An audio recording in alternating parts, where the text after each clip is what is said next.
నమస్కారం అండి. ఈటీ ఛానల్ వారికి నా పేరు డాక్టర్ ఇస్మాయిల్ పెనుకొండ. నేను డాలస్ నగరాన్ని నుంచి వచ్చాను. అమెరికా దేశంలో టెక్సస్ రాష్ట్రంలో డాలస్ నగరం. అక్కడ మేము కూడా తెలుగు సంబంధించి ఎన్నో కార్యక్రమాలు చేస్తుంటాం. ముఖ్యంగా నేను 2016లో ఇట్లా సాహిత్య సభకి చైర్పర్సన్గా చేశాను. తర్వాత అక్కడ తానా సభల్లో కానీ ట్యాంటెక్స్ అని మా డాలస్ నగరంలో ఉన్న తెలుగు సాహిత్య వేదికకి ఈరోజు ఈ సభకు విచ్చేసిన యార్లగడ్డ లక్ష్మీప్రసాద్ సార్ కానీ, ఆచార్యులు కానీ, తర్వాత మన గుమ్మడి గోపాలకృష్ణ గారు కానీ వీళ్ళందరూ కూడా వచ్చి వీళ్ళతో సాన్నిహిత్యం ఉంది. అనుకోకుండా నేను ఈరోజే రావడం వల్ల చివరి రోజు నేను ఈ సభకు వచ్చి మీ అందరితో ఈ ఆనందాన్ని పంచుకోవడానికి వీలైంది.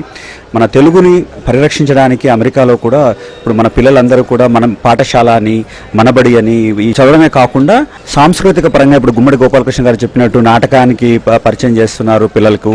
అలాగే మన పాటలు నేర్చుకుంటున్నారు. మన పార్థు గారు, సింగర్ పార్థు గారితో పాటు మా పాప కూడా పాటలు నేర్చుకుని పాట పాడింది. అలాగే మన సిలికానాంధ్ర వారిది కూచిపూడి నృత్యాలు కానీ ఒక సిలికానాంధ్ర యూనివర్సిటీనే ఉంది అక్కడ. సో ఈ విధంగా తెలుగుకి అభివృద్ధికి కృషి చేస్తున్న ప్రవాసాంధ్రులందరికీ నా తరఫున ధన్యవాదాలు చెప్తూ వాళ్ళ తరఫున నేను ఇక్కడ వచ్చి మీతో పంచుకోవడానికి, ఈ విషయాలు పంచుకోవడానికి సంతోషిస్తున్నాను.